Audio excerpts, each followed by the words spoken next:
Taylor, Chris Coughlin, Adam Thomas, Royce Reineke, Dilip Tunke, Brian Wigger, Aaron Elwood, Judy LePay, and Ishur Yan. All right, so do we want to call out any other guests? No. Okay, So we have an important member. Tonight we have as Secretary of State Ambassadors, our high school volunteers that are part of the Johns Creek Leadership Team, with the Irene Sanders representing this organization. Thank you so much for helping us facilitate this event. So huge thanks to you all. And additionally, I would like to introduce a couple of other HOA board members. We have Renee and Taryn. Taryn, where are you? Thank you so much for helping to host this. So let's get started. I'm going to turn this over to Lydia.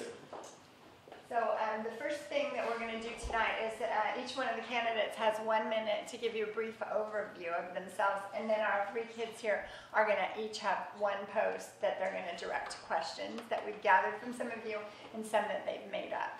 So we didn't flip a coin, we picked a number, and the first post that's starting is post 6.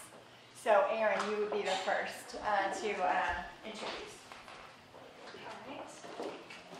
My name is Erin Elwood. I'm here with my son Anders, and I appreciate you all for flexibility and patience as my husband's traveling this week. My name is Erin Elwood. I have lived in Johns Creek for 5 years, and I plan to live here for the next 30. I moved here 5 years ago when I was pregnant with my son, and we chose Johns Creek because of the schools, which I think is a decision that many people in this room probably likewise made.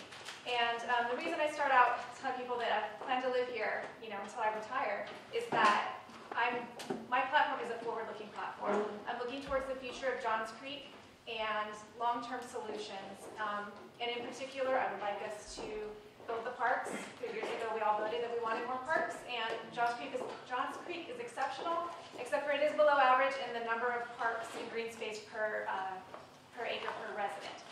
And we all want traffic solutions, and the county is going to continue to grow. Morset County in particular will double in size in the next 15 years. So we need to think long-term towards those solutions. Hi, good evening. Thank you, Thornhill HOA. My name is Judy LeFay.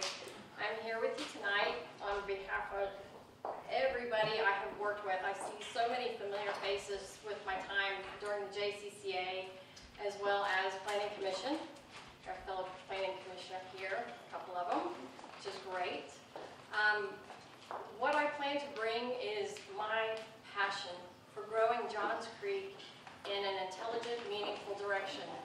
What our city needs to look at is a master plan for the entire city that will include traffic and infrastructure, as well as protecting our green space.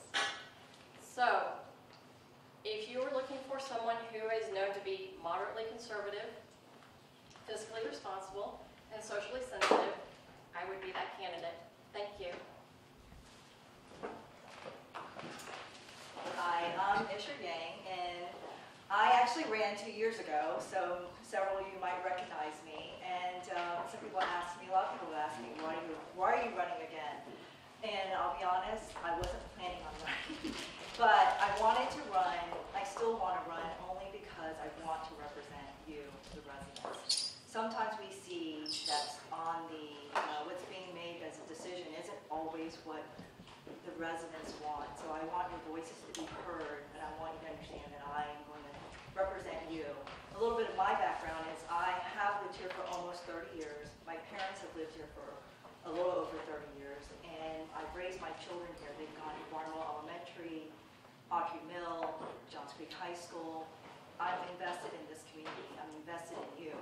And that is what I want to bring to the table, is the fact that I want to make Johns Creek exceptional too, and we want to make it a vision that we bring it together as a group. And we'll start down here.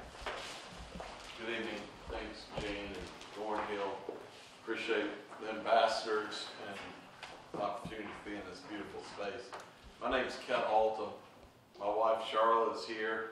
We've lived in Johns Creek since 2005. I'm an attorney. You revere us when you need us. You revile us when you don't. We've never had an attorney that served on our city council, and from an attorney what you get is not someone that crunches numbers or analyzes data, but they are able to identify the issue, remain objective, set aside irrelevant information for the sake of relevant information, and they're able to make a decision. Last spring, I was having lunch with a friend of mine that's a city worker in a nearby municipality, and I said, Bob, how are things here in your city? And he said, well, we get sideways with each other every once in a while, but real quickly we say, hey, we need, at least we're not Johns Creek. People are looking at us.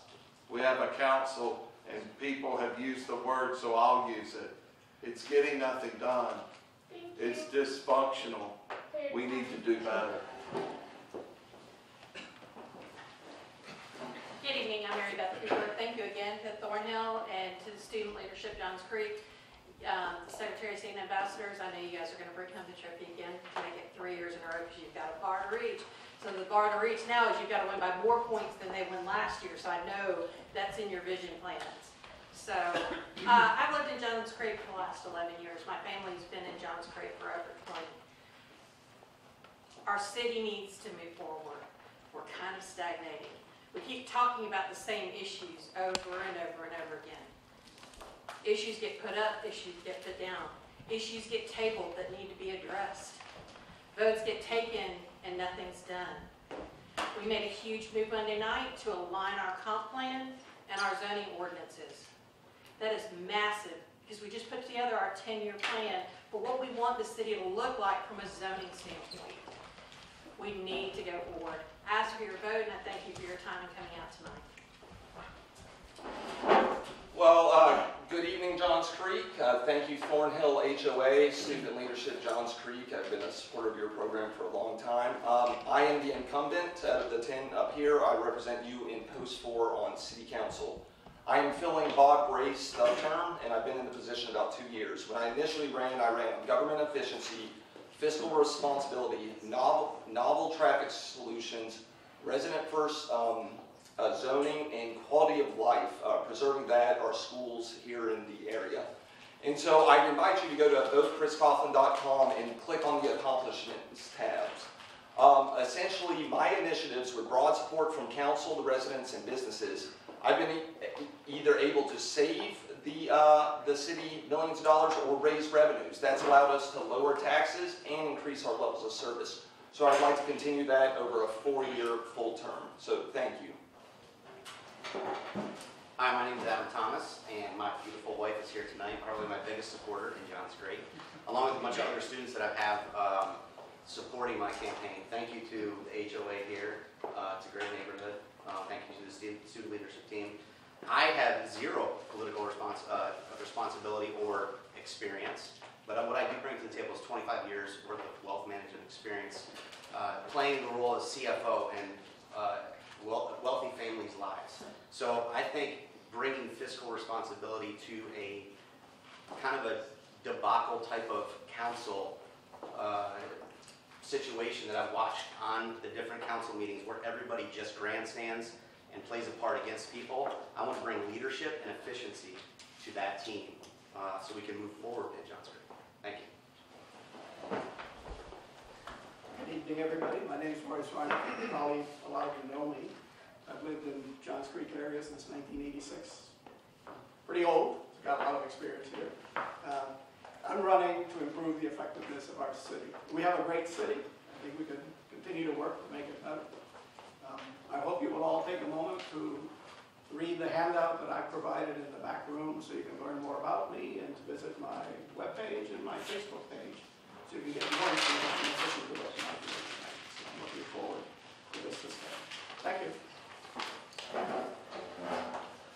My name is Dilip Chunki. I've been a resident of Johns Creek from 2000.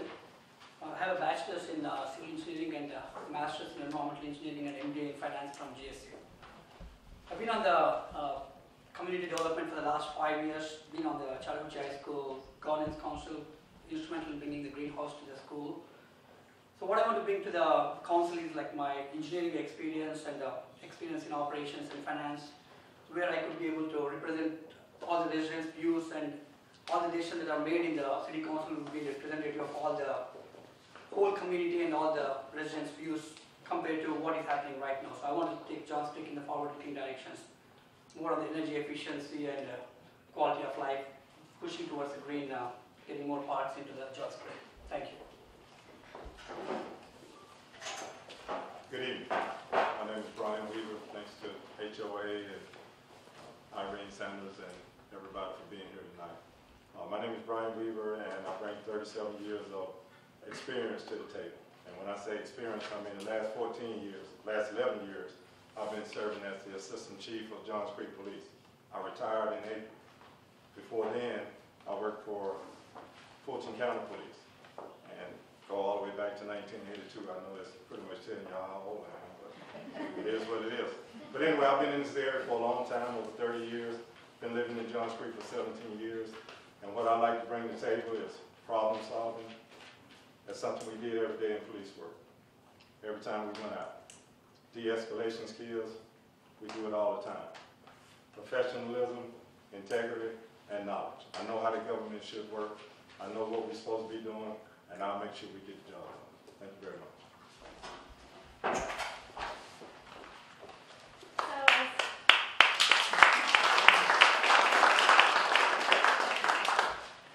So hello, I'm Lydia Grace Logan. I'm one of the student ambassadors. I'm from Student Leadership Johns Creek, but I'm from Johns Creek High School.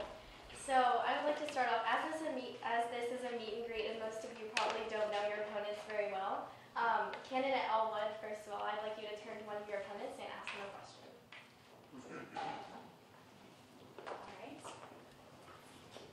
All right.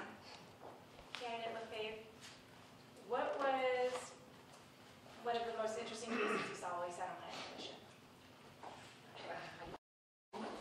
Macbeth Cooper, Chris Coughlin, Adam Thomas, Royce Reineke, Dilip Tunke, Brian Weaver, Aaron Elwood, Judy Lefebvre, and Ishur Iman. All right, so do we want to call out any other guests? No. Okay, So we have tonight we have as Secretary of State Ambassadors, our high school volunteers that are part of the Johns Creek leadership team, with the Irene Sanders representing this organization. Thank you so much for helping us facilitate this event. So huge thanks to you all. And additionally, I would like to introduce a couple of other HOA board members.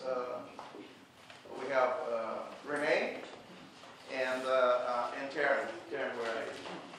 Thank you so much for helping to host this. So let's get started. I'm going to turn this over to Lydia. So the first thing that we're going to do tonight is that each one of the candidates has 1 minute to give you a brief overview of themselves, and then our 3 kids here are going to each have 1 post that they're going to direct questions that we've gathered from some of you and some that they've made up. So we didn't flip a coin, we picked a number, and the first post that's starting is post 6. So Aaron, you would be the first to introduce. My name is Erin Elwood. I'm here with my son Anders, and I appreciate you all for flexibility and patience as my husband's traveling this week. My name is Erin Elwood. I have lived in Johns Creek for 5 years, and I plan to live here for the next 30. I moved here 5 years ago when I was pregnant with my son, and we chose Johns Creek because of the schools, which I think is a decision that many people in this room probably likewise made. And the reason I start out telling people that I plan to live here, until I retire, is that my platform is a forward-looking platform. I'm looking towards the future of Johns Creek and long-term solutions. And in particular, I would like us to build the parks. 2 years ago, we all voted that we wanted more parks, and Johns Creek is exceptional, except for it is below average in the number of parks and green space per acre per resident. And we all want traffic solutions, and the county is going to continue to grow. Morset County in particular will double in size in the next 15 years. So we need to think long-term towards those solutions. Hi, good evening. Thank you, Thornhill HOA. My name is Judy LaFave.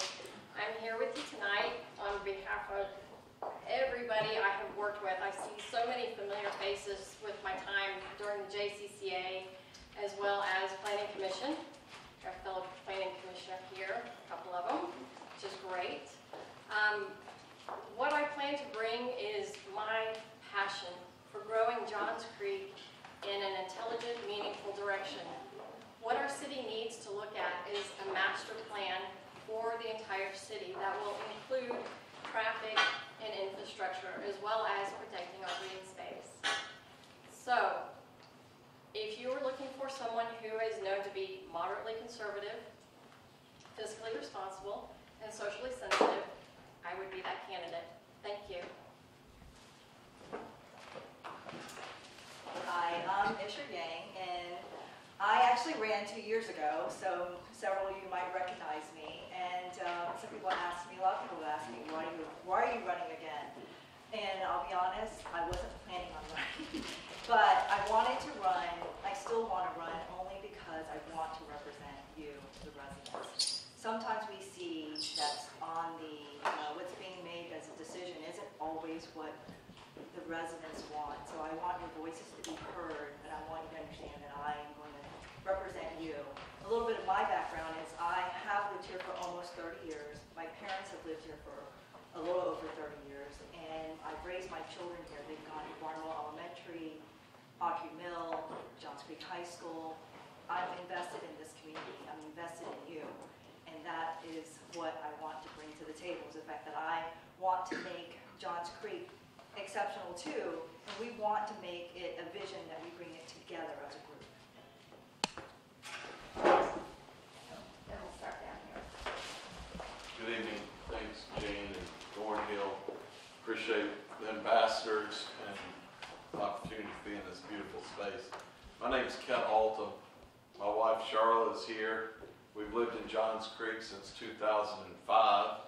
I'm an attorney. You revere us when you need us. You revile us when you don't. We've never had an attorney that served on our city council, and from an attorney what you get is not someone that crunches numbers or analyzes data, but they are able to identify the issue, remain objective, set aside irrelevant information for the sake of relevant information, and they're able to make a decision.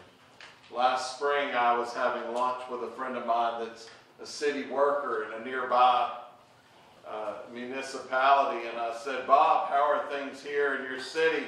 And he said, well, we get sideways with each other every once in a while, but real quickly we say, hey, we need, at least we're not Johns Creek. People are looking at us. We have a council, and people have used the word, so I'll use it. It's getting nothing done. It's dysfunctional. We need to do better. Good evening, I'm Mary Beth Cooper. Thank you again to Thornhill and to the student leadership Johns Creek, the Secretary of State and Ambassadors. I know you guys are going to bring home the trophy again to make it 3 years in a row because you've got a bar to reach. So the bar to reach now is you've got to win by more points than they won last year. So I know that's in your vision plans. So I've lived in Johns Creek for the last 11 years. My family's been in Johns Creek for over 20. Our city needs to move forward. We're kind of stagnating. We keep talking about the same issues over and over and over again. Issues get put up, issues get put down. Issues get tabled that need to be addressed. Votes get taken and nothing's done. We made a huge move Monday night to align our comp plan and our zoning ordinances. That is massive because we just put together our 10-year plan for what we want the city to look like from a zoning standpoint. We need to go forward. Ask for your vote, and I thank you for your time in coming out tonight. Well, good evening, Johns Creek.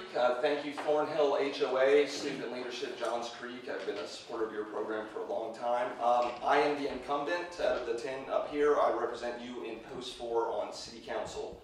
I am filling Bob Bray's term, and I've been in the position about 2 years. When I initially ran, I ran on government efficiency, fiscal responsibility, novel traffic solutions, resident first zoning, and quality of life, preserving that, our schools here in the area.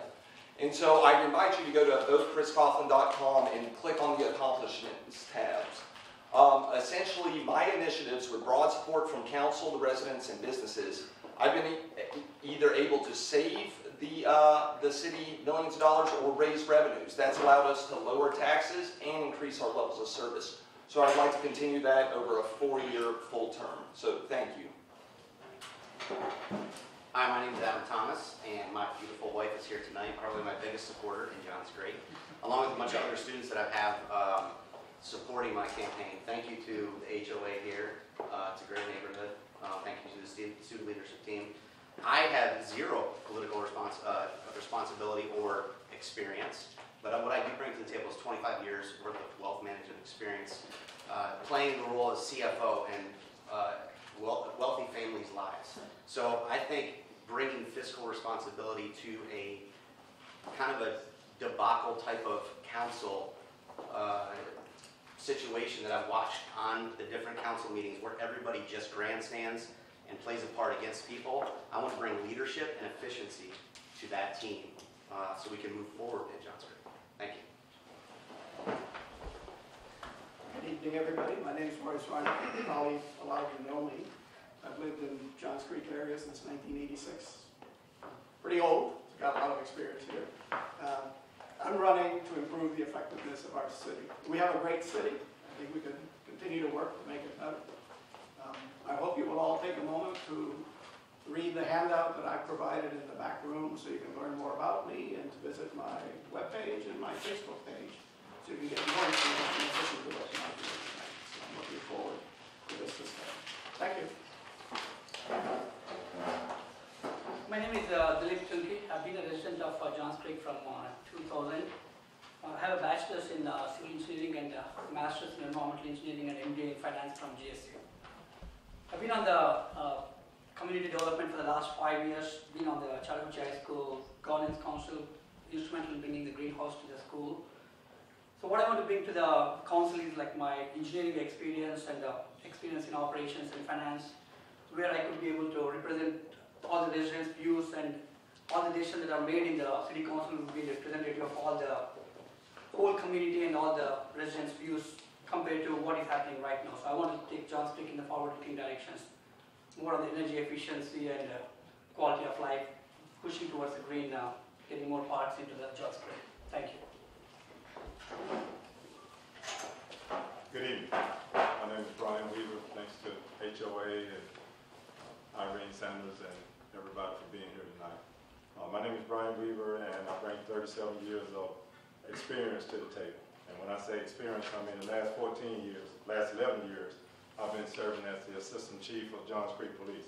I retired in April. Before then, I worked for Fulton County Police and go all the way back to 1982. I know that's pretty much telling y'all how old I am, but it is what it is. But anyway, I've been in this area for a long time, over 30 years. Been living in Johns Creek for 17 years.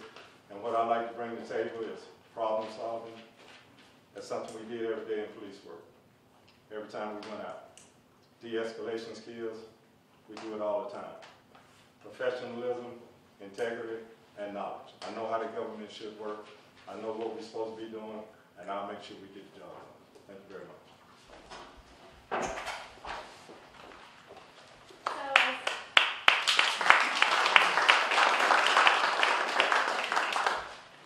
So hello, I'm Lydia Grace Logan. I'm one of the student ambassadors.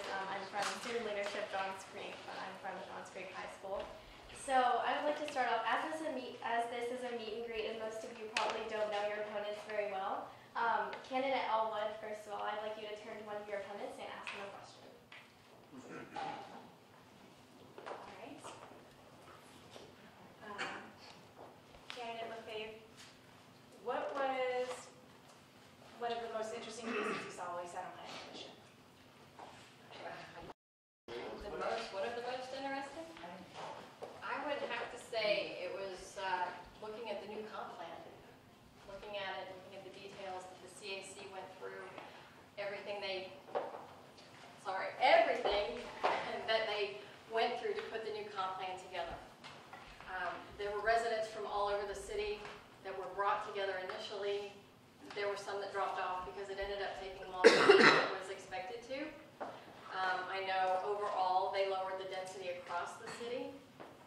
far as what's allowed in certain areas. And we had a very interesting situation with our Heisman Field, which is the athletic club's property. That's the athletic club's property. Property owners do have rights. And the comp plan is a balance between property owner rights and what the city can and will look at for development. So as far as the most, that was about it. Thank you. Okay, and candidate LaFave and turn to one of your opponents.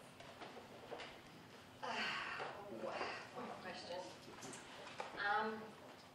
I would have to ask, because I did my due diligence in researching both, because that day of qualifying, I never met Aaron, didn't know the name, I knew you from running 2 years prior.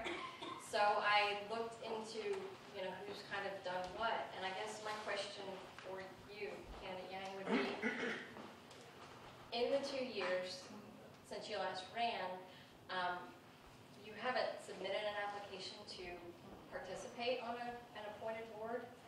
Why would that be? And what have you done in those 2 years to be active, so people can learn who you are?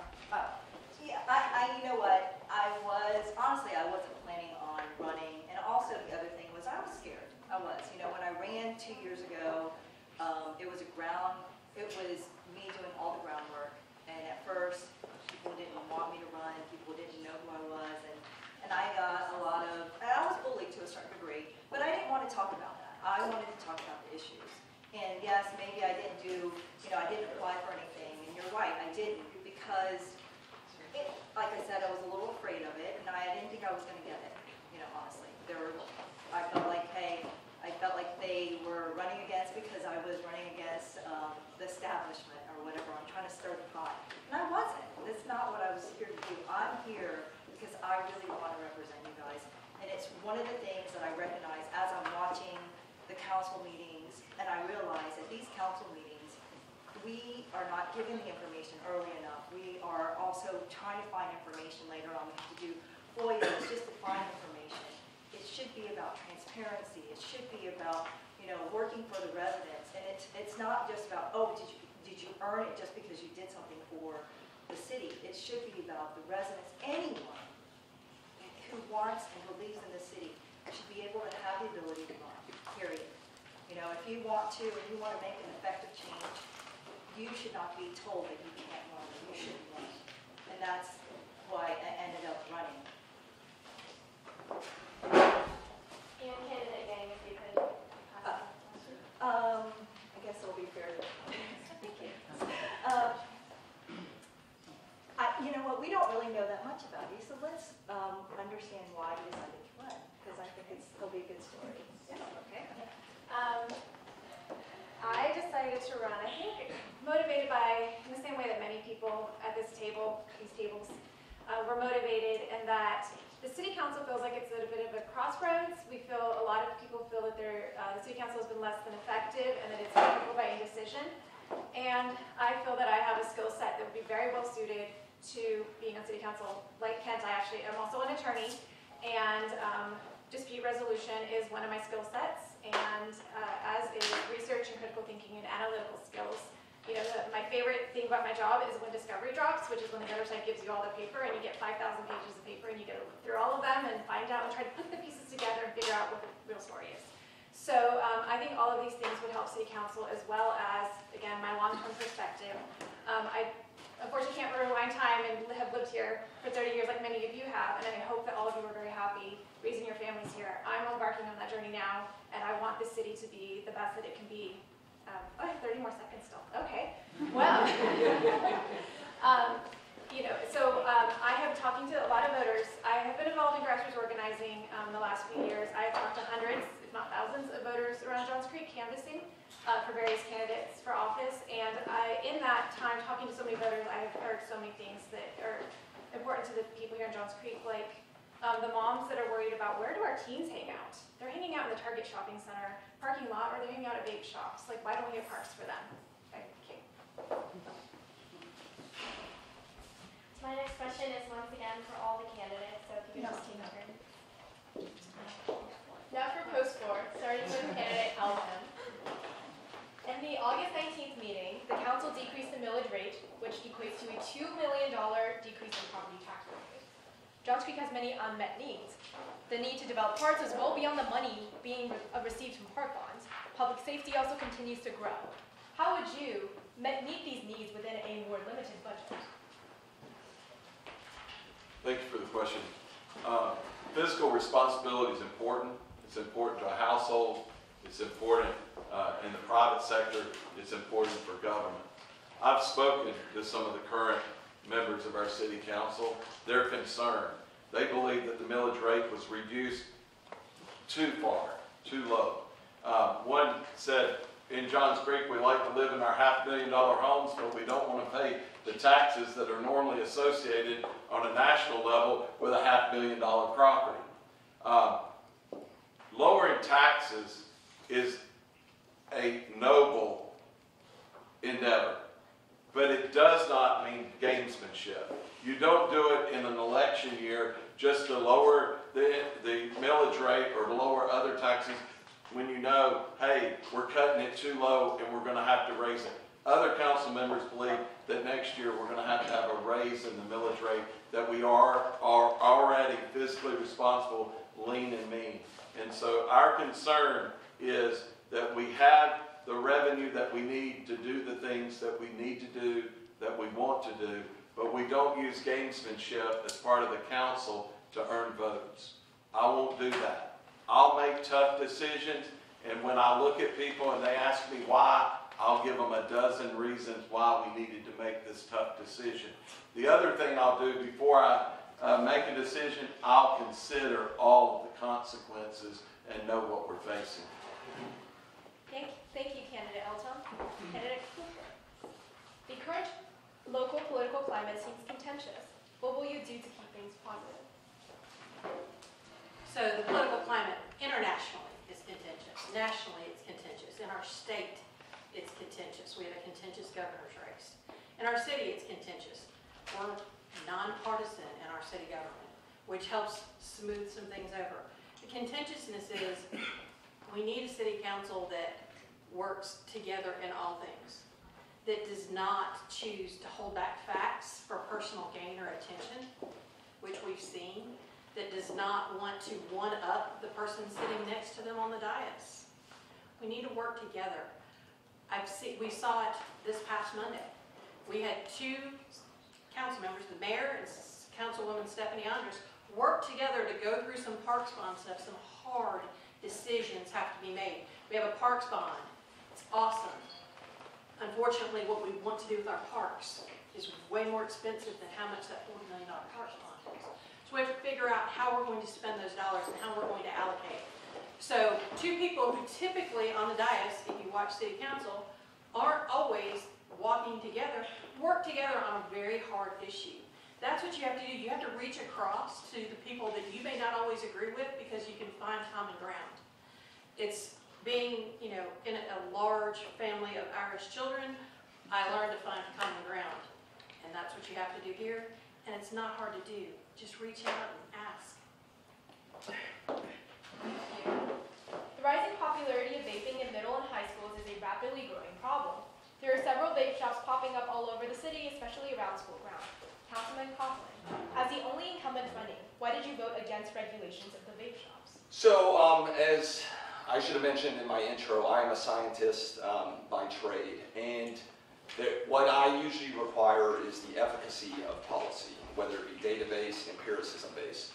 And so, what we had were that we wanted to do something. We just didn't know if it would be effective or not. There was no data behind it.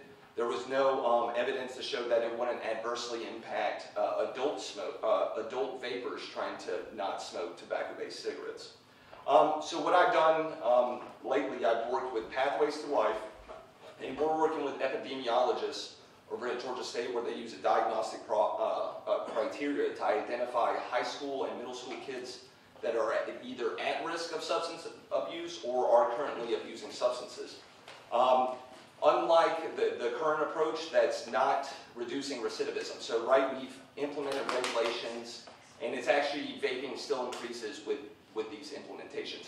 They have actual documented evidence when you go through the program, it either reduces nicotine dependence altogether or it substantially lowers it. So we're looking to roll that out through all high schools and middle schools within Johns Creek to actually address youth vaping rather than just limiting 25% of floor space. That was the major regulation that was supposed to deter teenage vaping, is by truncating that down 25%. So, thank you. Thank you, Councilman Coughlin. Candidate Thomas, if you could change one thing about Johns Creek, what would it be and why? I think I would change three things. So I'll talk about that. The first one would be probably the accountability for the council and how they come to decisions. Again, watching through that process, there is a complete divide all the way across the board. So I think there needs to be government accounting, not only on the way they make decisions, but also how they spend their money, my money. The second thing is, I think there needs to be public safety, family safety in this environment. I think the number one thing in talking with high school students, which I've done over the last couple of weeks, is that vaping is a huge deal. You don't have to look at it locally, look at it nationally. And if I was going to change one major thing, I would get rid of them here.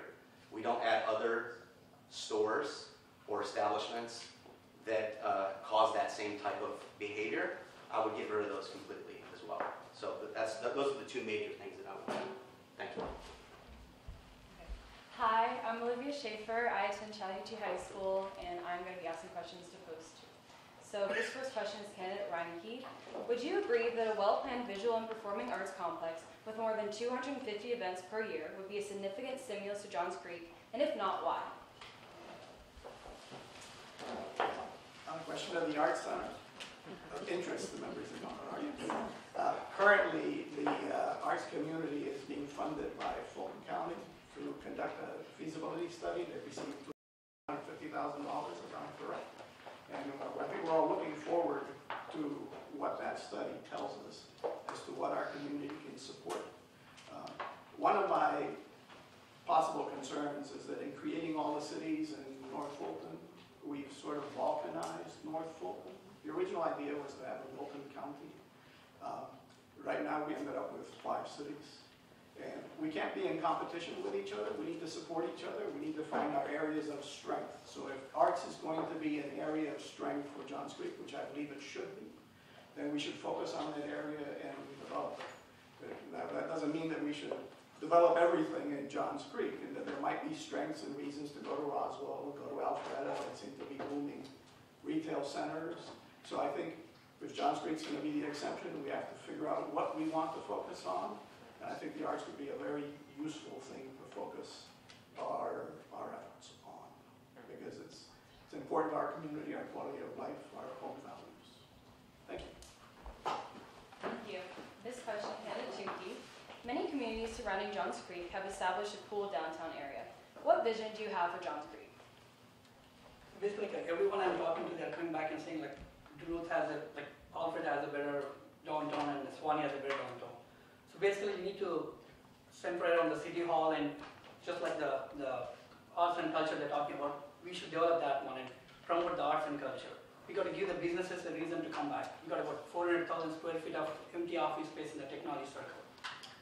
So if you go back and give a reason, like one of my initiatives for the economic development, go back and look at some of the half-empty shopping centers. You need to go back and work with the landlords and go back and make them as a placemaking. That's in line with the comp plan, like the goals 1 to 4. So basically, placemaking is going to be the give a reason for the family, like a wife, husband, and kids to come back in there. So our focus should be more on that around the city hall, so that we would have something like a downtown compared to, maybe not as good as the Swanee, but at least we'll have some reason in there and attract the businesses. We want to get some tax revenues from the businesses so that the burden on the residents can be less.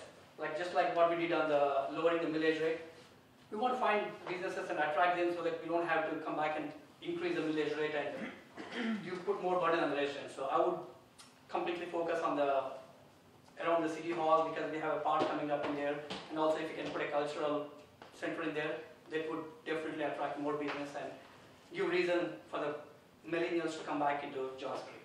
Thank you. Candidate Weaver. Many residents live close to county libraries, such as the Fulton County Library on Squirrel Oaks Road, yet they have no way to walk there. What is your plan to connect the city via sidewalks? Thank you. Well, my plan would be to follow the city's comp plan. We have staff who's already in place, and just the other night, they connected all the dots to the new comprehensive land use plan. So I would just follow that plan, whatever the city has in place. There are guidelines that we must follow, and also listen to the residents, the community, about whatever project we have going on. But the main thing is just follow the comp plan that we already have in place along with those guidelines, and listen to staff, and make sure we listen to their recommendation, gather all that information to make sure we're making the right decision, not only for staff recommendations, but also for the community and for our kids and for the future. Okay, so back to Code 6. In your opinion, candidate Elwood, what role does zoning and land use planning play, in your opinion, towards creating a more vibrant community and city? I do think that zoning and land use are absolutely crucial to success in long-term planning.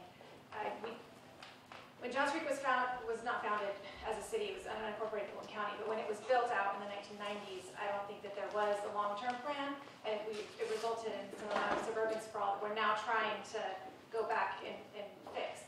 So having a comprehensive plan, knowing how we want to develop and which direction we want to go is absolutely necessary, and zoning and land use are the tools that we use to accomplish that. We don't want it to be a developer-focused or developer-led initiative. We want it to be a community-led initiative, because the developers are not looking out into our, the community's long-term best interests. And so the zoning and land use plan would be the way that we can accomplish that. And also, I think I may need to leave, and I really, because I'm afraid myself being a little bit too disruptive. I don't want to be disruptive to the other candidates. So I think I'm going to head out, and I'm very sorry to lose the opportunity to speak to you all, but I'm very open. Please reach out to me by email or Facebook, and I'd love to talk to you more. Is that going to completely ruin your questions? No. Okay. Thank you all for your flexibility and being open to this experiment. I think we saw it did not work.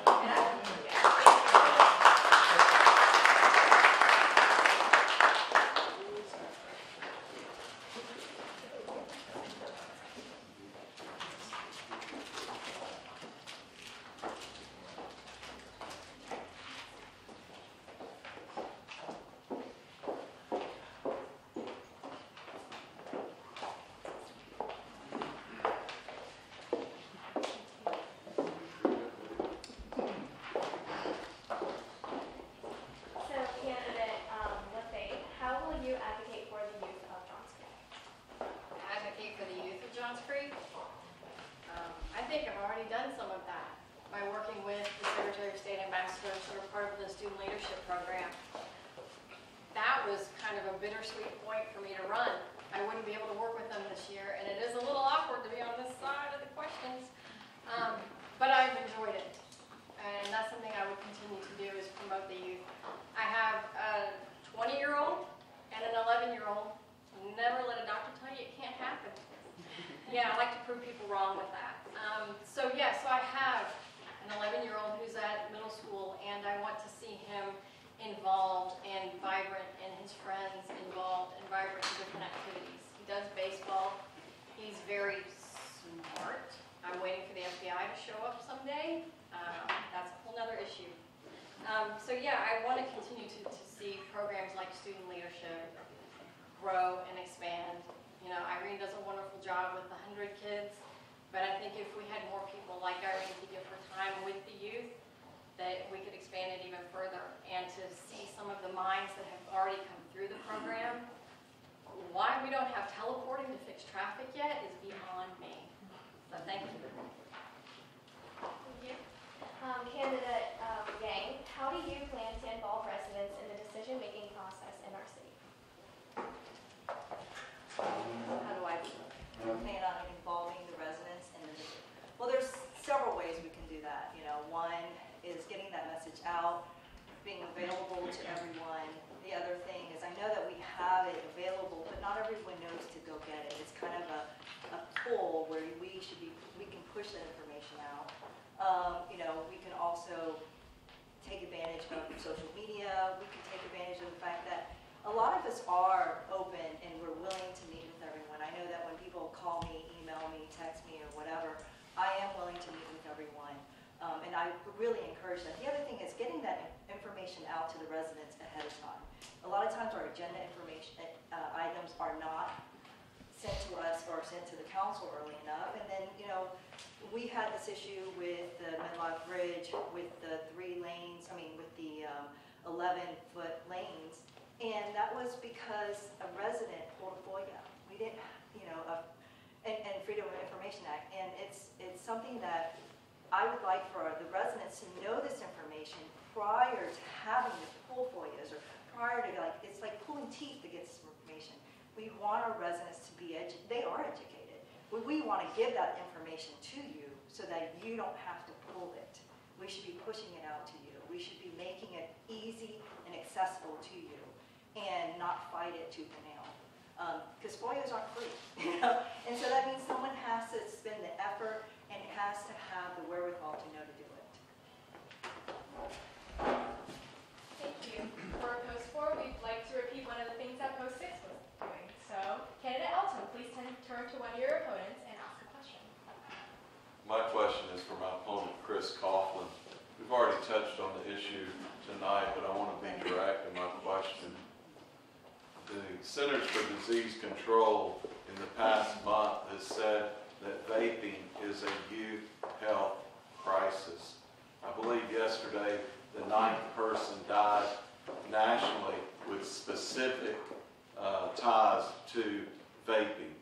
Over 500 was the last number I heard of people that have been hospitalized due directly to vaping. In July, you were, as we've mentioned, one of only 2 people who a reasonable measure was before the city council and you voted against. My questions are this. 1, are you going to say that you regret that decision? And number 2, was that an example of leadership in casting your vote, or was it fellowship? So the first one was, do I regret that vote? Right. No, I don't regret that vote at all. So I want to make it explicitly clear that there was no evidence that reducing floor space of vape shops by 25% would affect teen vaping at all. It was a feel-good measure that the council proposed and boosted up over other community development priorities, and they passed it 5-2. I just want something, if we're going to address the vaping issue, efficacy matters, right? And so that's why I've been working with it. So I'm on the Johns Creek Mental Health Wellness Task Force, and we were looking for reasonable measures to address the teen vaping issue. And in my aforementioned question response, I expressed that essentially we are working with nonprofits to go into the schools and address the problem and either make it a preventative measure or reduce recidivism in nicotine dependence and actually tackle the problem of teen vaping. 25% reduced floor space of a vaping shop's going to do nothing to address the issue. I guess it feels good that you introduce something like that, but I just can't support that. You're going to put a burden on businesses without any evidence. What was your second? Was that an example of leadership or fellowship? So I do believe math and science should be looked at when we're setting policy. All right, I got to stop, I guess. But I'm a public servant, and I wouldn't consider leadership essential. So. Candidate Cooper, please do the same. So my question is for candidate Thomas. Monday night, the city passed the budget for 2020. What's our budget and what's our biggest revenue driver? As I said, I'm new to the city council, looking at this over the last few months, trying to look at some of the different council meetings that have taken place, so I can't speak directly to the budget. But here's what I can tell you. I run millions of dollars on a daily basis. And going in, the #1 revenue driver in this city is obviously the real estate taxes that we pay. And there is, it's a big city. I think we've got 50,000, or we'll have 50,000 bosses in this city. So I want you to know that my stance is that I'm on loan to you. And we passed locally T-SPLOST here in Johns Creek. On a statewide level, I will tell you that I didn't necessarily agree with it because we've got a lot of other problems where we're spreading money out in different places that may not make sense. But here in Johns Creek, we did it. So now we've got a comprehensive plan of how we can continue to utilize that money to make roads better, traffic more efficient, that we haven't had before. The answer to the question before about sidewalks, we don't have enough sidewalks in this community to provide bike paths, safety for people to get around. That's what I would use as far as the revenue is concerned, and making sure that that was appropriated in the right spot. Councilman Coughlin, if you know what I'm going to say, please pick an opponent and ask your question. Okay. Sales taxes is our biggest revenue driver. So I guess my question is to all three of you, if that's possible. I don't want to just pick one. So in 2017, I ran, and something that's kind of pushing, I'm pursuing ranked choice voting, where you list the order of your candidates in preference. It will save us about $100,000 a year in runoff costs. But one of the other things that a lot of people say, you know, the political life is contentious, that we're having issues. When you have ranked choice voting, people are kinder to each other. But what I ran into when I ran against Jay Lynn, hey Jay, in 2015, he and I agreed that we would not negative campaign with each other. So there's three types of campaigning. There's positive campaigning, this is what I can do. There's negative campaigning, look at what they've done. And then there's dirty campaigning, which is, you know, spreading lies and misinformation. So that happened to me in 2017. So I would like to ask you all if you all will stick away from dirty campaigning and negative campaigning so we can continue to just run on our own merits rather than being negative and dirty. So that's a simple question for you all. Yes or no? I'll answer first. Anybody who watches city councils probably seen me talk on public comment. I've made several public comments about cyberbullying and bullying in the city. It happens, we've got non-persons. You know, have you ever seen a person on Facebook with no friends? There's somebody like that. And we have some entities in Johns Creek that purport themselves to be news, and they're not. I sent out an email to all of candidates in this post saying this post, you know, in this post, that this is not a news organization, and asking them not to respond to this. Two of my opponents chose to make that choice, as I did. One did not. Mr. Coughlin answered to the place that allows hate speech, that allows anti-Semitism to go on, that allows speech saying this person should die to go on, that it attacks Christians and Catholics. And all in the rain, if you go read their policy, they'll let you say whatever you want. You can stay anonymous so you have free speech. I'm all for free speech. I'm not all for getting a call from a high school, from a middle school several years ago saying, a kid put out a hit poster on my son, and it was okay though. We can't have those things. That's happened, not by this, but those things are happening right now in the city. We need to stop them. Thank you. And I will take it. Yeah, I appreciate that. I'll take a pledge to be positive, but I will contrast my experience. I'll put it alongside anyone's. We're a city of 86,000 people. I don't like to toot my own horn too much, but the State Bar of Georgia is 54,000. We have the greatest state bar in the country, and I'm a recognized leader at the highest levels. You have 2 Supreme Court commissions in the state, professionalism and lawyer competency, and I serve on both of those. You have 160 attorneys statewide that try to govern. Their task is to govern the bar between annual meetings. I'm fortunate to be one of those and one of only 40 from the largest county, the Atlanta Circuit, Fulton County. I will put my experience alongside anyone's, and and I will ask my opponents to justify positions they've taken. I don't believe that's negative. I'll stay positive, but I'll contrast experience and voting records as we go forward. I get the answer too. So I would say, Mary Beth, I don't have the full budget. I don't understand the full budget, but I'm a quick learner. That's what I do for a living.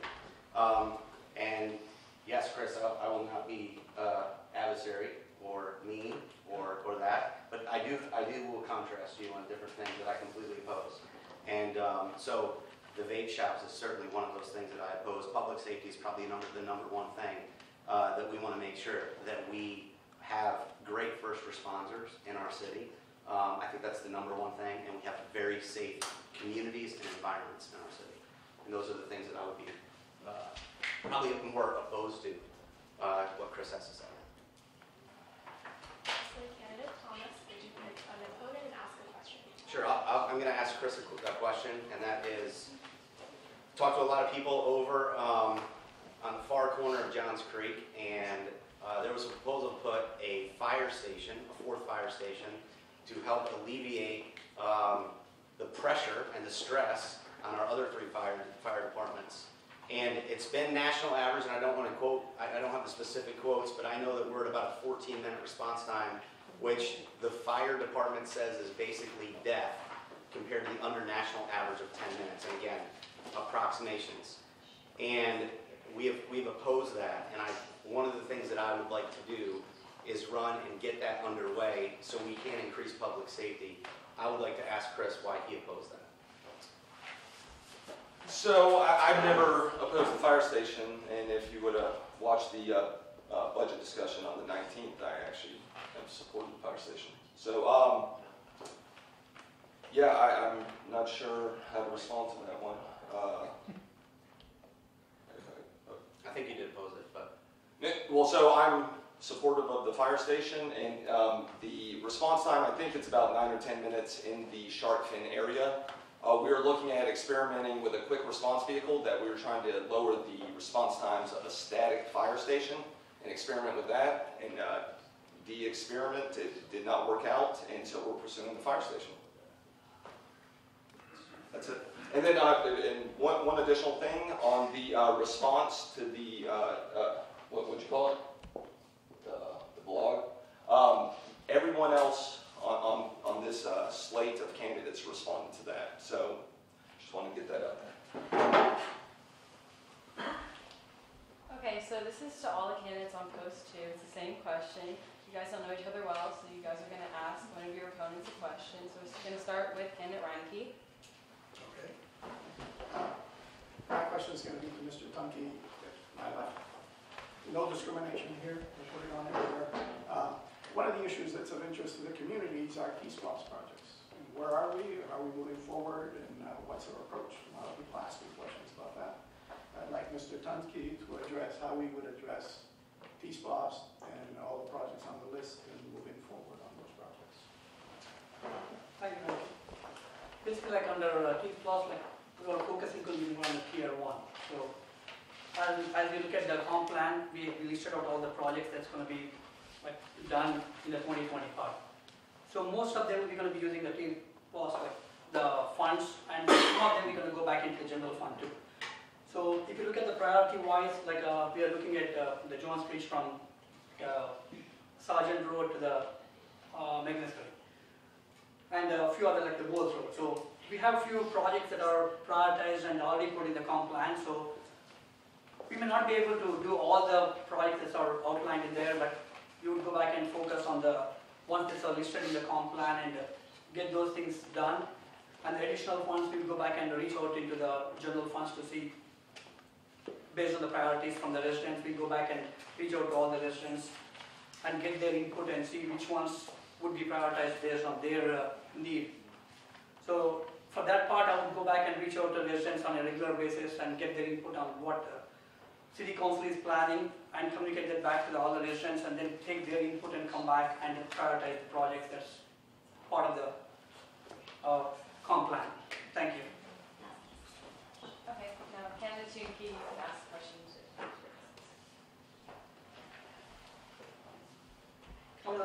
to ask Brian. You know, everyone in the Johns Creek is talking about the traffic and like congestion, how are we going to work on that? So what is your plan to go back and address the traffic issue that's been, everyone is concerned about in Johns Creek? What is your plan and how do you think that's going to work? Well, again, I would fall back on the plan we already have in place, the comp plan. We have competent staff here in the city that makes recommendations based on what needs to be done and how it needs to be done. That staff has already communicated with our community what their concerns are. So working together, collaborative effort, teamwork, transparency, I think all of it work out if we just listen to our staff with the recommendation we already have and we follow the comp plan guidelines that we have in place. Okay, now then we bring the next question. Unless, Right. right, okay. Well, I didn't want them to know. Since you asked, Yeah. just tell everyone about yourself, what have you done in the last few years for the city to show that you are worthy of being elected and also serving on city council. Great. I appreciate that question. I'd say that out of all the candidates for close to, I'm the one that has the deepest understanding of the issues the city is facing. Why do I say that? Because for the past 10 years, I've been participating in city council meetings, providing input to city council, which has been well received. I participated extensively in the development of our comp plan. I'd like to point out that in our development of our comp plan, we failed to complete the transportation plan. That's something that we still need to do. And it's very important that we do that. Right now, we don't really have a transportation plan. I worked extensively on the parks plan to help move our city forward in that area. For the past 3 years, I've served on the Board of Zoning Appeals. The Board of Zoning Appeals makes final decisions on zoning issues and stream buffer variances. I have extensive knowledge, but I'm pleased that we are addressing issues that are pushed. Maintenance, what we're going to do for maintenance. What are we going to do to address stormwater? Those are all issues that I think that we've come across in the Board of Zoning Appeals on stream buffer variances, and I'd like to change that process. And by you electing me, I hope to provide my expertise more directly on council to make our city even better than what it already is. And back to post 6, so this question was previously asked to candidate Elwood, but what role does zoning and land use planning play, in your opinion, candidate looking towards creating a vibrant community and city? So zoning is one of the things that the city can actually control in how we grow and what it looks like. And this is why I'm wanting to go for a master plan.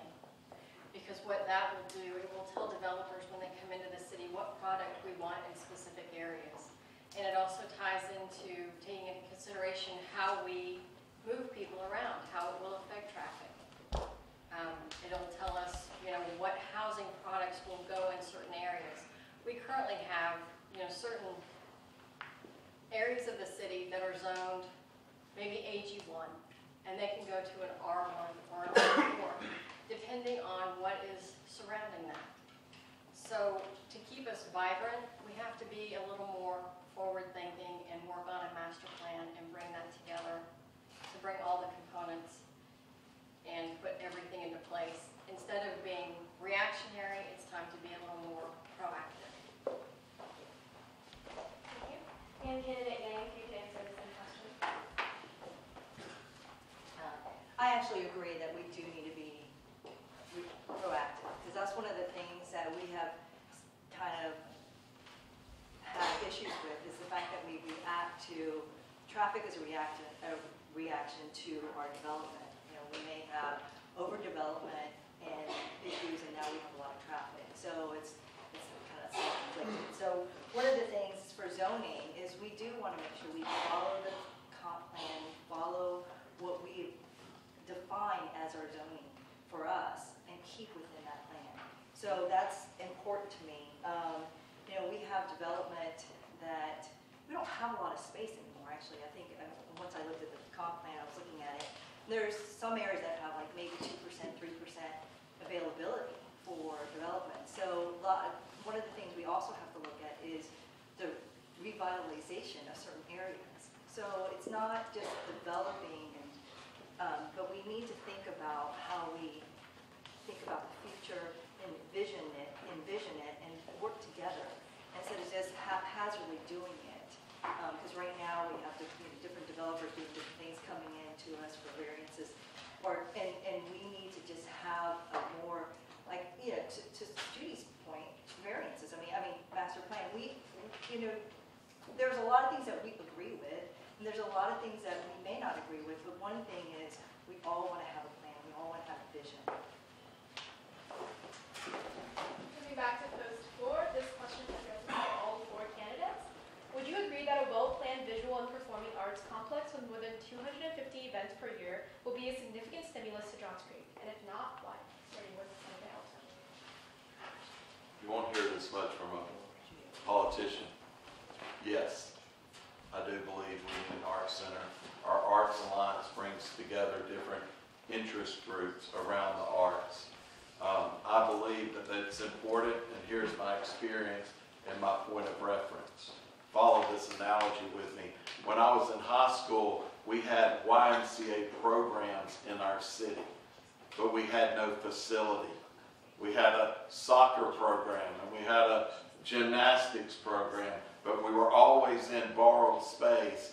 And my father stepped forward and led a group of civic leaders to establish, to raise the money for a YMCA. That's for sports and athletics.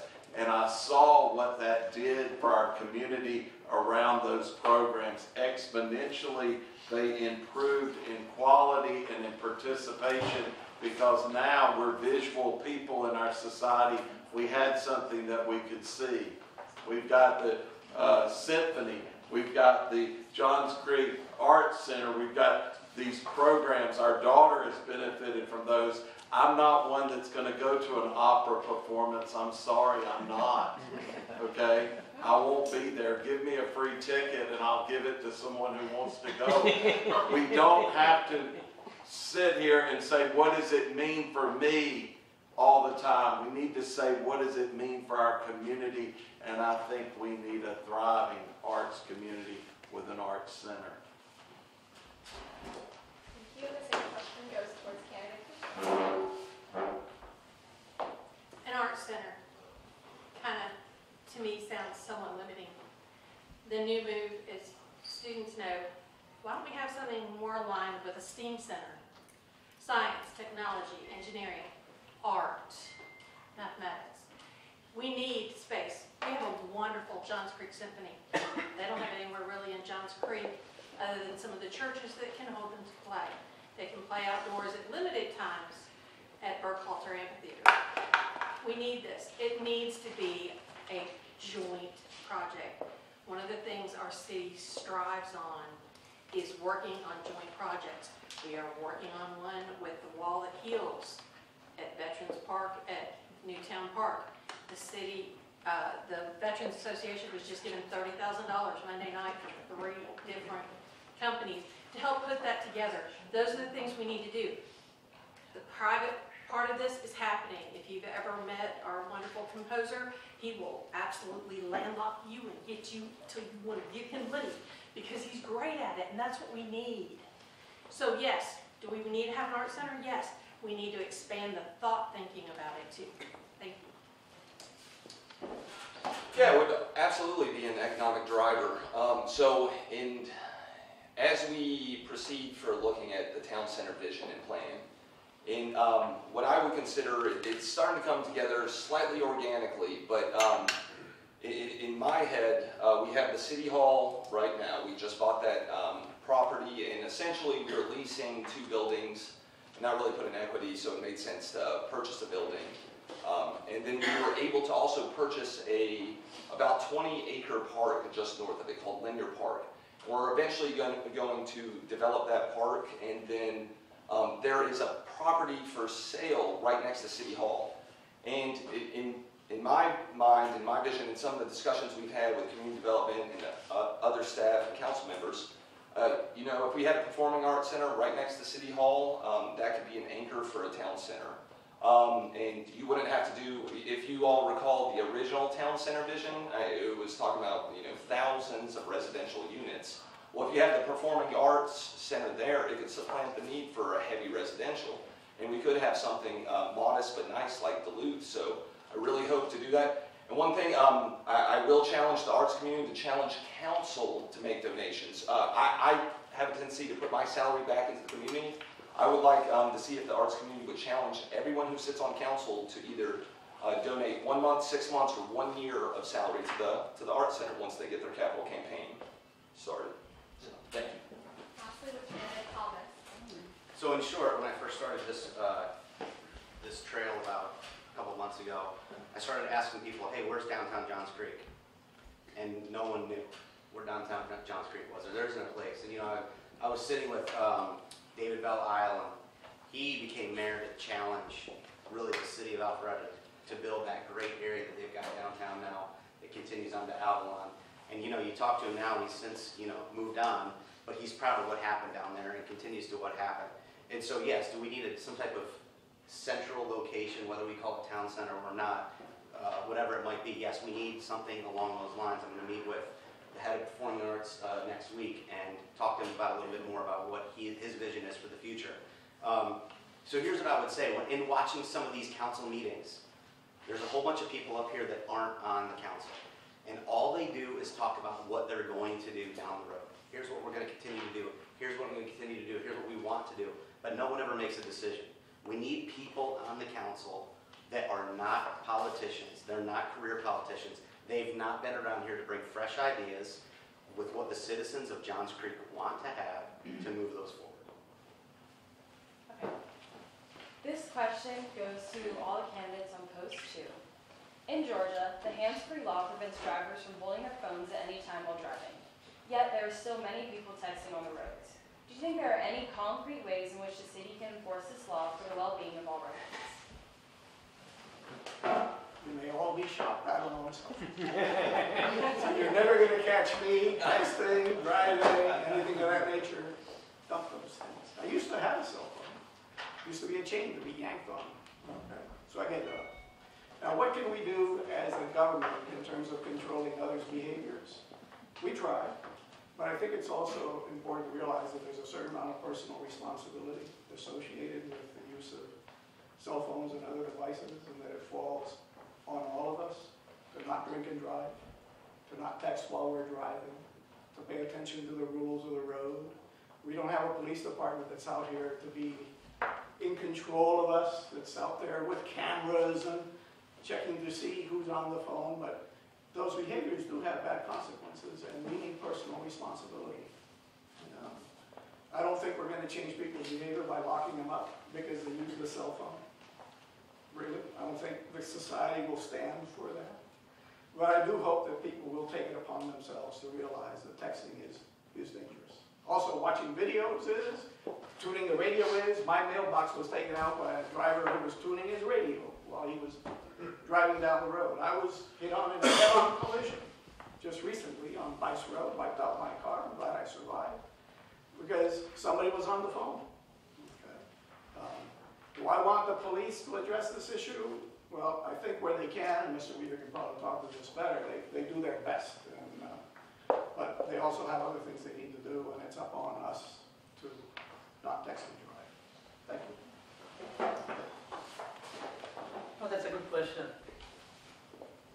From the city's point of view, we can only do so much. We can go back and put the law in the place, but again, we need to educate the people and tell them like what are the consequences.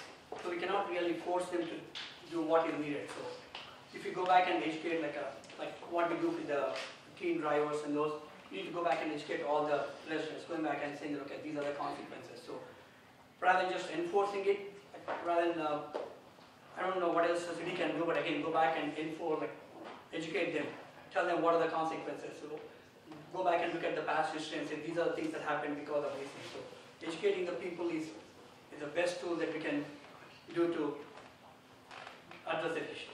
Thank you.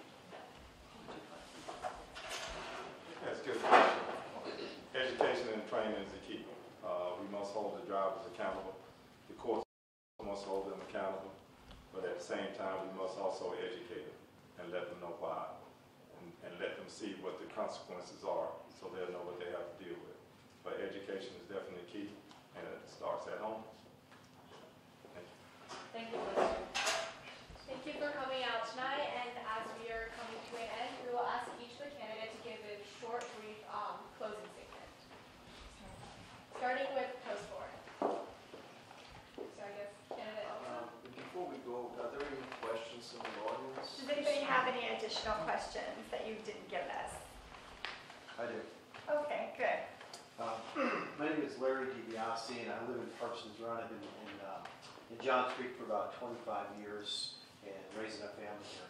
I've been to a number of the city council meetings, and everyone here keeps commenting about the debate that goes back and forth between candidates.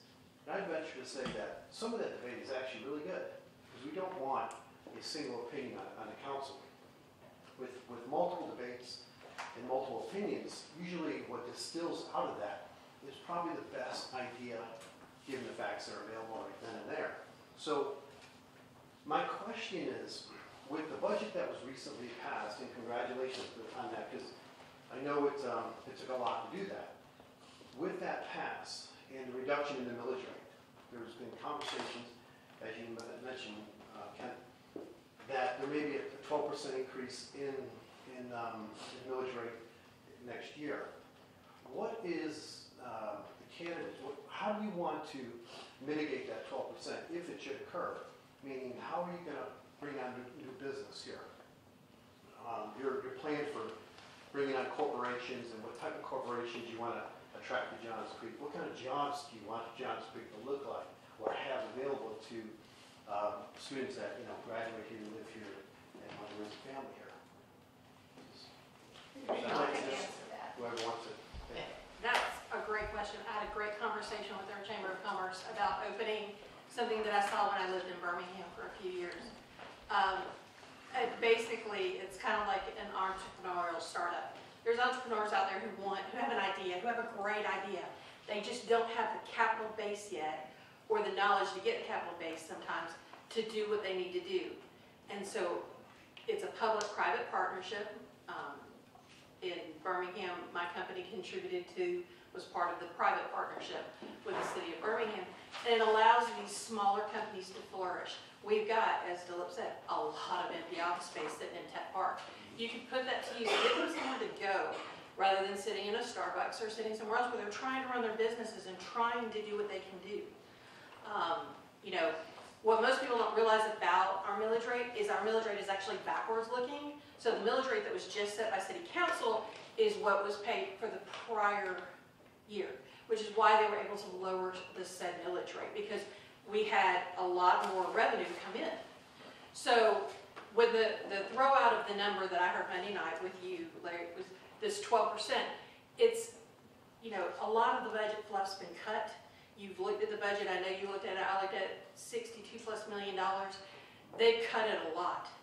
You can't keep going after merit on your employees, or you're gonna see our police department go to Forsyth, where a starting deputy in Forsyth County makes more than a starting Johns Creek police officer. Right. We've got to stop it. So let me just follow up to that. How would you, and I agree, we can't cut public safety, we can't keep asking people to cut. What are we going to do to attract business so that we can actually move the top line up versus trying to cut the expenses on this? We have the empty space. What businesses do you want to go after? Is it high-tech service? Is it light manufacturing? And how does that comply with the comprehensive plan? How does it all fit in here? Where would you go with that? If you had the authority and power to do it, where would you go? Can I address that? So earlier we were talking about that office space up in Technology Park. So it can be done in a couple of ways. We got to go back and work with the universities to see if some of the space can be used as a satellite program for the students. So for any business to come into Johns Creek, we need the talent. To get the talent pool, we need to have the college students or the graduates, we need them. So the first thing they need to do is go back and work with the universities to see if we can have some kind of a satellite program or something in the technology park. The second approach is going to be the incubation centers. If you can go back and use some of the space as incubation centers for there, that would attract the new businesses to come into the Johns Creek. So, which would in turn go back to the major companies like the bigger organizations. For them to go back and talk to those bigger organizations, we need to convince them there is a talent pool here. So that's a bigger challenge that we have right now. Like, if you go back and look at the statistics or the demographics, the age group, the millennials are much lower than compared to the other age groups. So we need to go back and give them a reason to come back into Johns Creek. So I would address in a couple of ways. Thank you. Thank you. I'll address your question if I may, in a different way. No one sitting up here spends more time with college-age students than I do. This morning I had the opportunity to teach 3 different classes for an hour. I had over a dozen students in my office, and I understand what they're looking for in a city. Many of our brightest leave and go off to college, and if we want to attract them back, many of those brightest are involved in the arts. We need to keep that in mind. What are we doing to attract our kids that we've raised here to want to come back here? Someone told me recently, they said, in 10 or 12 years, is Johns Creek going to be like Alpharetta and Swanee, or are we going to be like Chamblee and Doraville? Ooh. I'm still chewing on that.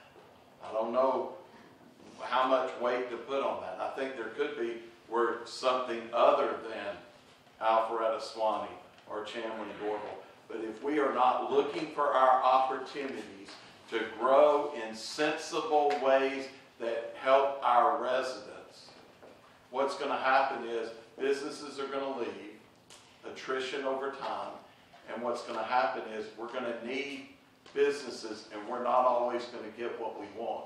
We've got to have people that are leaders, that are looking at opportunities, and when they present themselves, we need to gather the information, not debate it to death, not analyze it to death, but make decisions with an eye toward the future. We do that through business development.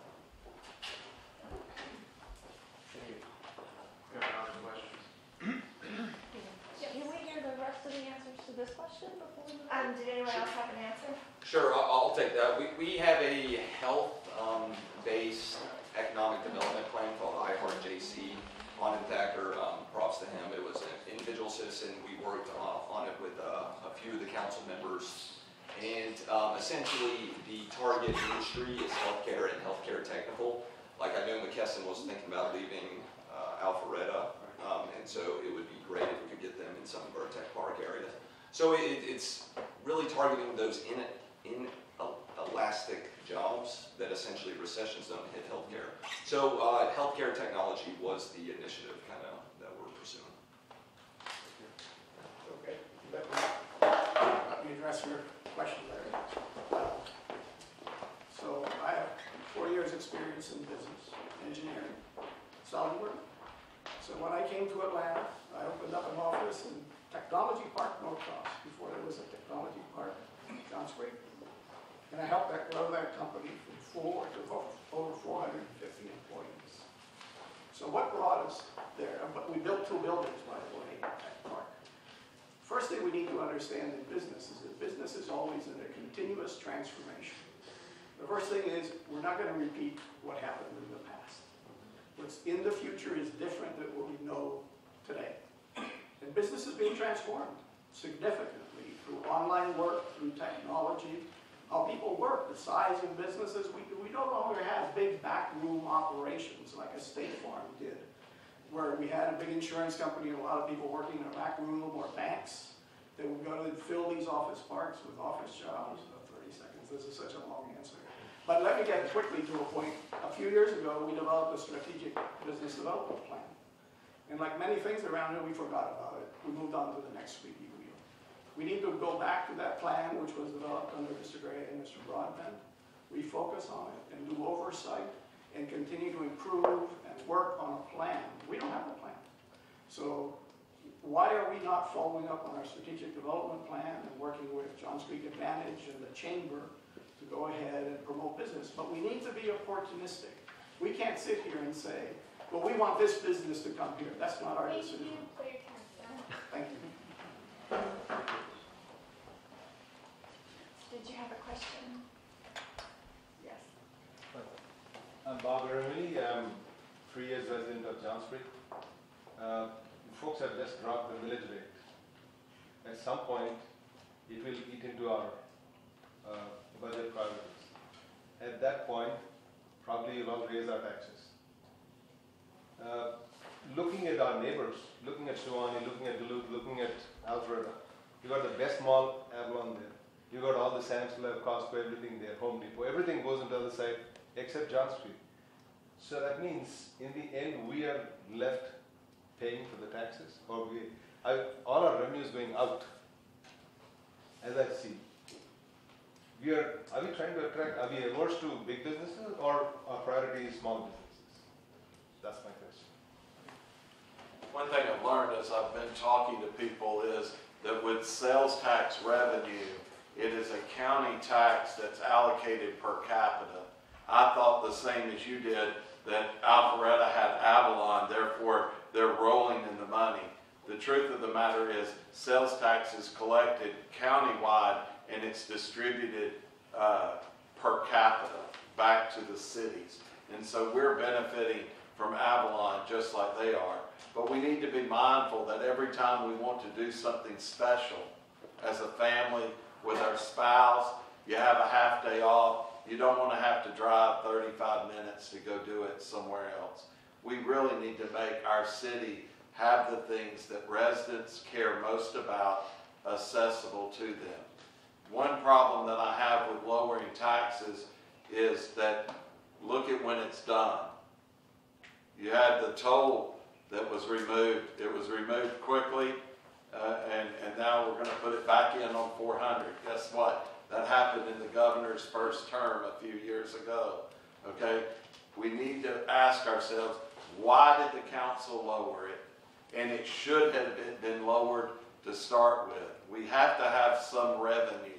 It can't be limited funds, limited government, limited growth at every turn. We do have to have some revenue. I think that's a decision that was ill-advised by our current council. It should not have been made.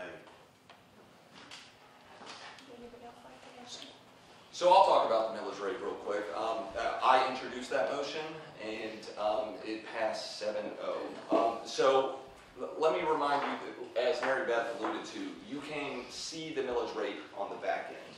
So we know how much revenue we're getting when we set the millage rate about 10 months into the budget cycle. And so we were having an excess surplus of unallocated revenue.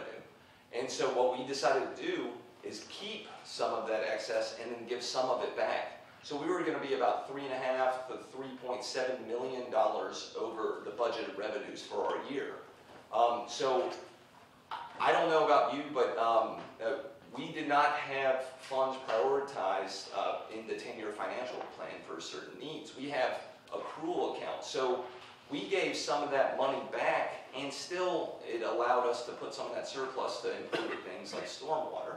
So I don't understand where this narrative that we're cutting it too far when we're $4 million over the revenues we needed.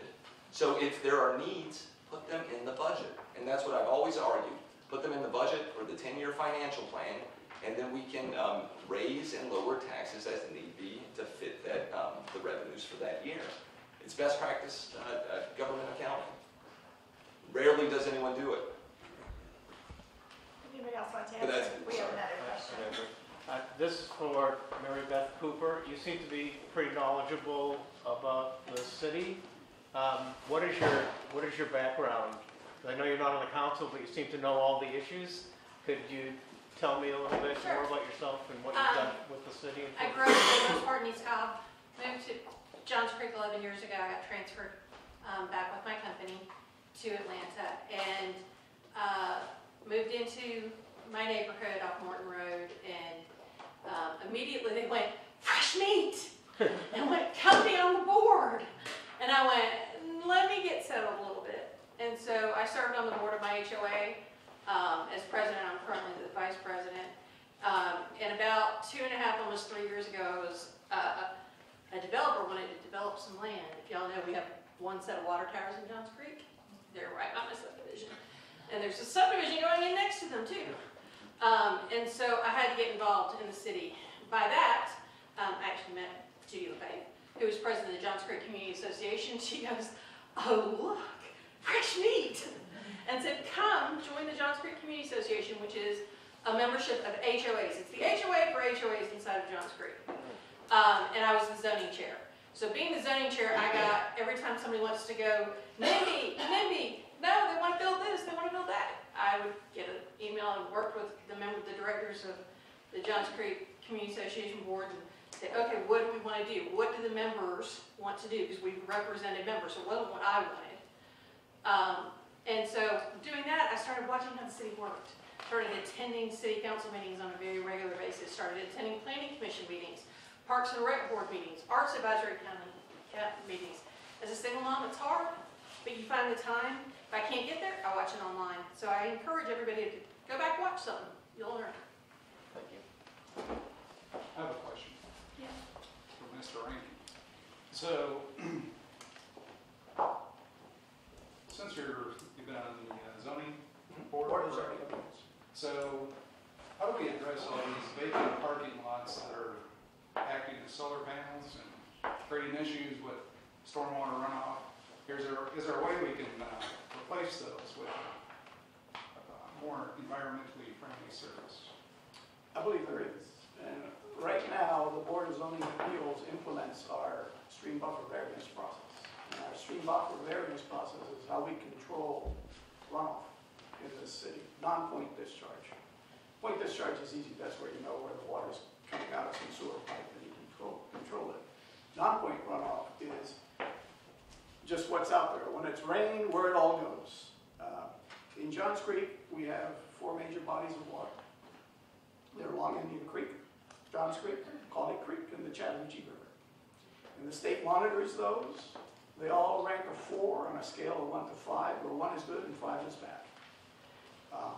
They're basically rated a 4 for fecal contamination in our city.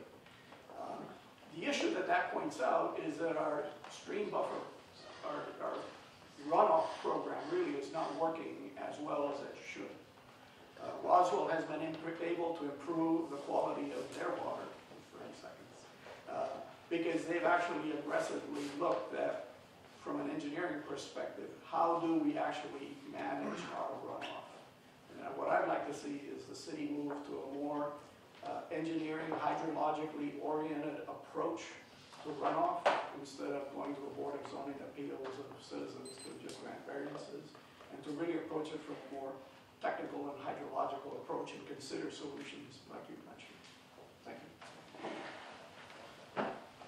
Hi, I've got a question, and everybody can just answer this yes or no. I'd just like to know what you think about the T-SPLOS projects, where they have to stick with what was voted on several years ago, or if there is some leeway to reevaluate them and use them on different T-SPLOS projects. I'll take that on because that's a real contentious question. Okay. And unfortunately, Can we start at candidate's name and just go down to she wanted everyone? Go ahead. Yes. Just yes or no. Repeat that, Kim.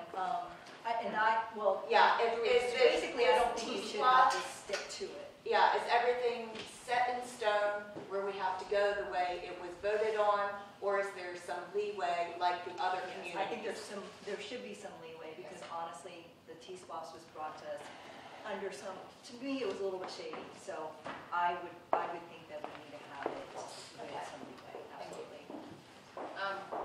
Quite honestly, the city attorney has already advised council that they have to stick with what was on the referendum. So I don't know how they can find any wiggle room around that. Okay. Pretty much the same thing. I mean, you got a city attorney who advises the staff and advises council on how the city should proceed. So you have to abide by the law. About me being a law enforcement and police officer, that's all I know. Got to follow the law. So whatever the law says, unless you want to appeal it, take it to a higher court, you know, you're stuck with what we have. agree with my other members. Under tier 1, we will have about 69 million, tier 2 another 11, and tier 3 another 11 million. So if we can use all those funds and get the projects done, I would be happy. But again, given an option, like we should have the flexibility, but it's already been done in the past, so we cannot go back and change it. So at least let's use our almost like $81 million to just go back and get all the projects in the pipeline, and then look Okay, so forward. that's a yes, you agree they're set in stone. Okay, thank you. Well, I happen to have attended city council meetings and listened to our lawyer, Ron Levitt, very clearly. And he says there is flexibility. There is an issue that he's pointed out, that the projects must be feasible. Okay? And we are not committed by law to do something stupid. Okay, thank you. The project must be feasible. That means it must be able to be done at a reasonable price. We must be able to understand what that project is going to accomplish. We don't need to build bridges to nowhere because the law says so. And we need to have the community engaged in that project to determine what it is that we really want in our community. The law doesn't say that we should go jump off a cliff and do something fun. And there is flexibility in making sure that what we do is truly feasible and meets what the community expects. Yes, 100% changeable. Changeable. Okay, thank you. Yeah, it's flexible. The mayor and council confirmed that before the vote. As you can see, other communities have also done that. And in fact, our city attorney said there is flexibility. So, yeah, that we have leeway to make the best fit transportation projects for the community. And that's what we got to do. There is flexibility, but in addition to the city attorney, they did go to the state attorney general. What the projects have to meet is what was in the referendum. So if the project said congestion relief in the referendum, then the solution has to provide congestion relief.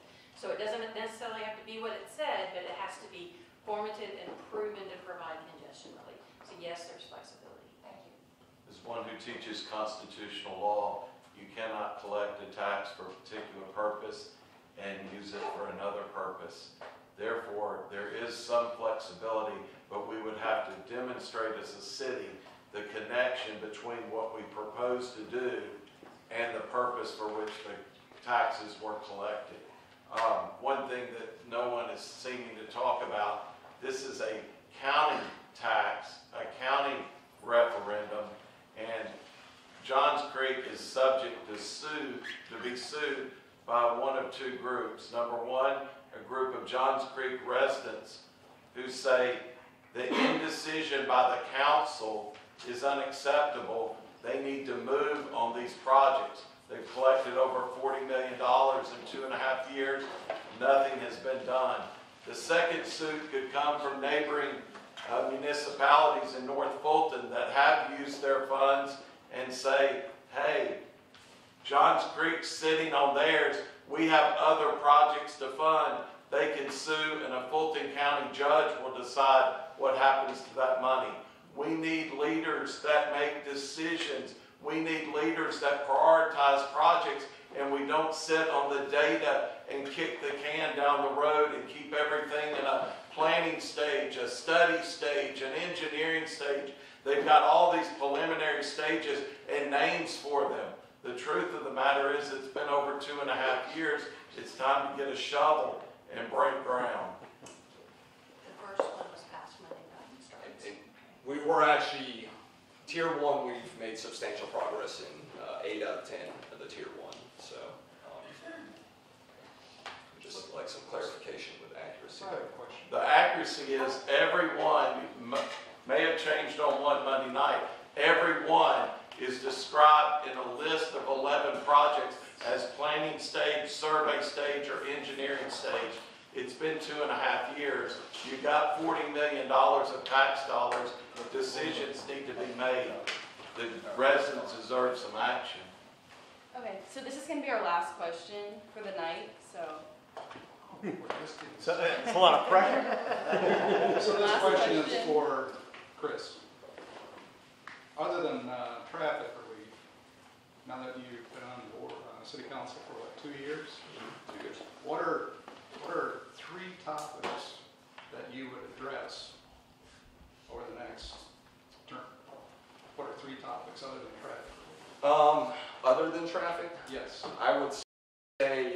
implementing our parks planned.